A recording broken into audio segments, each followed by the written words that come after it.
When people think of Nebraska, they often picture vast prairies and sprawling farmlands.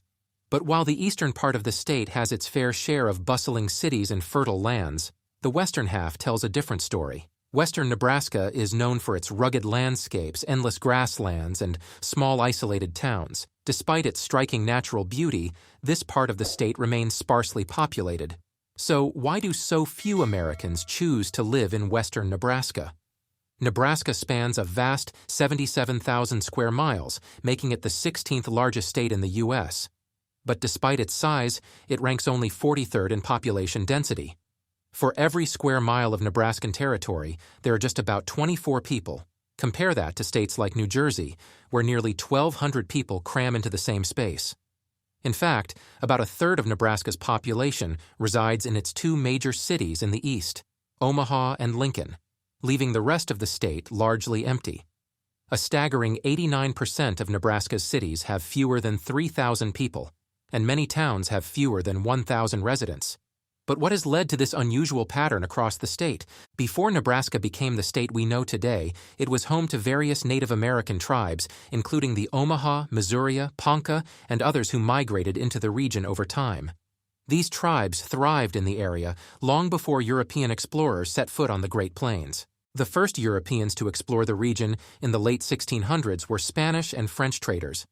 The Spanish established trade connections with the Apache, whose territory included western Nebraska, while the French developed trade with native peoples along the Missouri River.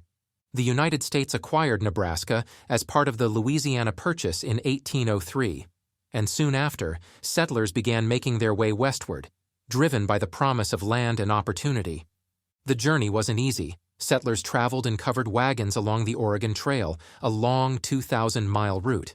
The Homestead Act of 1862 further incentivized settlement by offering 160 acres of land to any family that was willing to farm it for at least 5 years.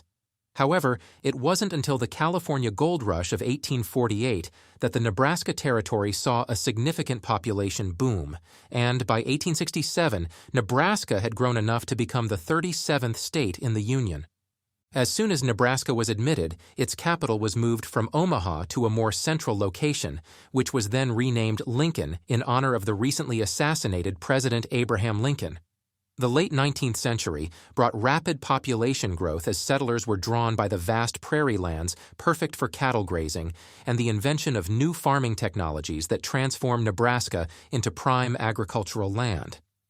By the end of the 20th century, Nebraska experienced another wave of immigration, this time from Hispanics, mainly from Mexico, and Asians from countries like Cambodia, Laos, and Vietnam. Many of these new residents were drawn by job opportunities in the meatpacking industry, especially in towns like Lexington, Dakota City, and Omaha. Despite this influx of new residents, Nebraska's population remains relatively low, particularly in its rural areas. Nebraska's geography is as diverse as it is expansive. The state is divided into two distinct regions: the central lowland in the east with its gently rolling hills and fertile plains, and the Great Plains in the west, known for its flat grasslands dotted with buttes and mesas. The Sandhills region, located in central Nebraska, is particularly unique. It's the largest sand dune formation in the Western Hemisphere, covering nearly a quarter of the state with grass-covered hills that support a diverse ecosystem. The state's elevation gradually rises from east to west, starting at 840 feet above sea level in the southeast and reaching a maximum of 5,400 feet near the Colorado and Wyoming borders in the southwest corner of the Panhandle. This 4,500-foot elevation difference is accompanied by a corresponding decrease in rainfall as you move westward, which has significant implications for agriculture and settlement patterns. The differences between eastern and western Nebraska are stark, not just in geography, but in infrastructure and population as well. The eastern side of the state, with its fertile soil and proximity to the Missouri and Platte rivers, has historically attracted more settlers. The rivers provided crucial transportation routes, while the construction of the Transcontinental Railroad in the 1860s made eastern Nebraska more accessible. As a result, cities like Omaha and Lincoln became the state's major urban centers, drawing people in with their economic opportunities and educational institutions. In contrast, western Nebraska is far less populated. The landscape is more suited to ranching than farming, particularly in the Sandhills region, where cattle outnumber people by a wide margin. Although the area around the Platte River is very productive for farming, the population is still low, and many small towns are finding it hard to keep people living there.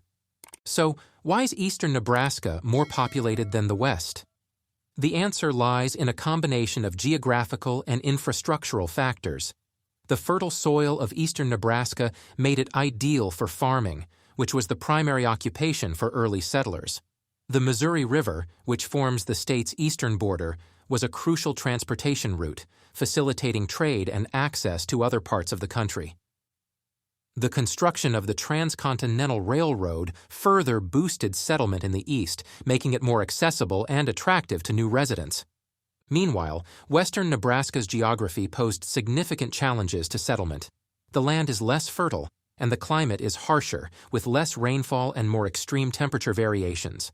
These factors made it difficult for early settlers to establish successful farms, leading to a slower rate of development compared to the east. Infrastructure has also been important in how Nebraska's population is spread out. The state's major cities, including Omaha and Lincoln, are all located in the east, where transportation and economic opportunities are more abundant.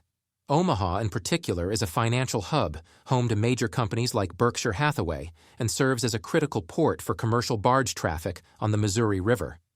The presence of major rail lines further connects eastern Nebraska to the rest of the country, making it a more desirable location for businesses and residents alike.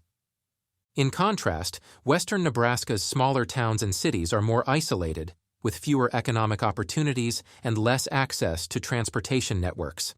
The spread of machines in farming during the 20th century made this gap even wider. Bigger farms needed fewer workers, so rural populations shrank while cities in the east grew. Nebraska's climate, much like its geography, changes a lot from east to west. The whole state sees big swings in temperature and rainfall throughout the year, but these changes are more extreme in the western part. Actually, western Nebraska is part of Tornado Alley, where severe thunderstorms and tornadoes are common during the spring and summer months. The tougher climate, along with the region's geographical difficulties, has made the western part of the state less appealing to settlers and has led to a lower population in that area. Despite its agricultural heritage, only about 1/10 of Nebraska's labor force is employed in agriculture today. The state's economy has diversified beyond farming, with significant contributions from the insurance industry, particularly in Omaha.